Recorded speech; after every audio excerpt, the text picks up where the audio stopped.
Hello नमस्कार जय जगन्नाथ। आज आम गोटे नुआ रेसिपी करिया चिकेन डालमा। आम 250 ग्राम चना डाली नहीं बतुरी देलु 15-20 मिनिट। गोटे केजी चिकेन नहीं दही लुण हलदी मिक्स कर रखीदीचु। आउ किछि 4-5 टी कंचा लंका 4-5 टी प्याज चॉप कटिंग कर नहीं। गोटा मसला किछि नहीं। 3-4 टी टमाटो पेस्ट कर नहीं। अधा रसुण पेस्ट भी कर नहीं। आम प्रथम कौन करवा चना डाली गोटे ग्लास पानी देचु लुण हलदी देकी गोटे हुइसिल मारिबा। गोटे सीटी हेले हो बेसी बॉयल हेले भल लगबनी।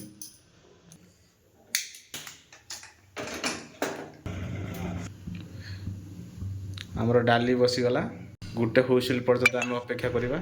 कड़ा गरम हो गला। बर्तमान आम तेल पकेबा। 100 ग्राम तेल ऐड करदे। गोटे किलो चिकेन पे 100 ग्राम तेल बहुत। आपन जदि अधिका खाउथिबे अधिका नहीं पारे। तेल गरम हो आसला एबे आम कौन करवा गोटा मसला ऐड करदेबा।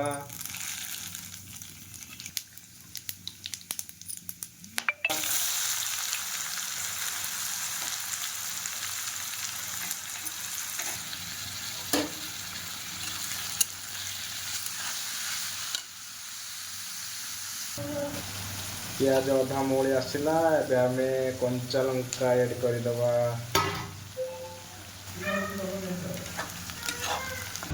डाली आमर बॉयल होगी गोटे सीटी मारी डाली पूरा भी गुटा गुटा अच्छी। डाली की बेसी सीझे डाली कौन पूरा मिक्स हो चिकेन सांगरे भल लगे। डालटा गुटा गुटा रही तेरे भल लगे।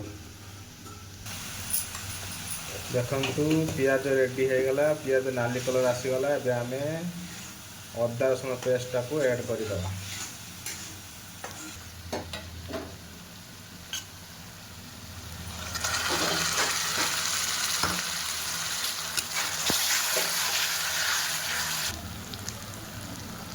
अदा रसुण पूरा स्मेल कटिगला भलसे तेल भाजी होगा अदा रसुण।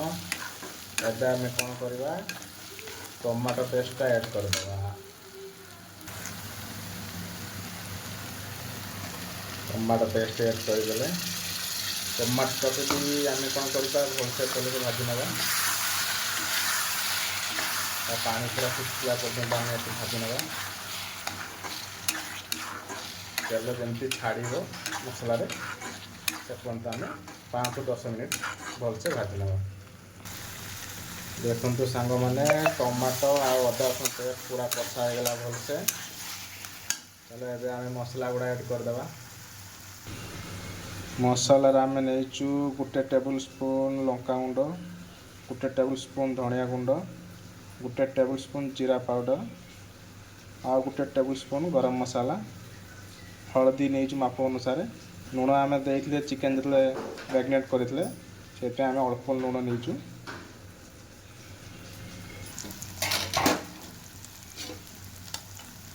एबे आम मसला सब ऐड करदेबा।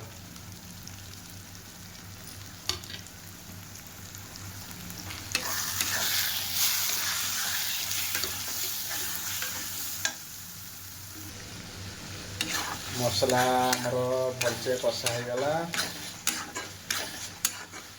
एबे आम कौन करवा या चिकेन ऐड करदेबा।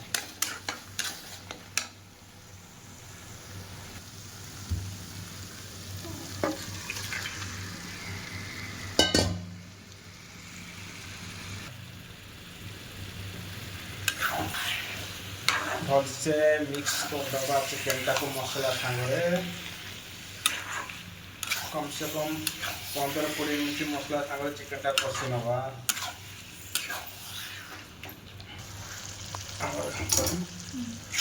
चिकेन पूरा कषा हो गला भलसे।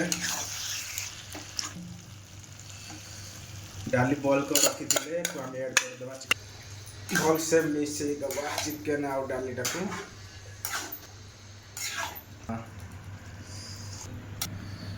ପାଣି ଆଡ଼୍ କରିଦେଲେ ଆମେ ୟାକୁ 5 ମିନିଟ୍ ଢାଙ୍କି ଦେବା ଭଲସେ ଯେମିତି ବଏଲ୍ ହେଇଯିବ। ଧନିଆ ପତ୍ର ଆଡ଼୍ କରିଦେବା। ଆମର ଚିକେନ୍ ଡାଲମା ରେଡ଼ି ହେଇଗଲା। ବର୍ତ୍ତମାନ ଆମେ ଖାଇବା, ଦେଖିବା କେମିତି ହେଇଛି।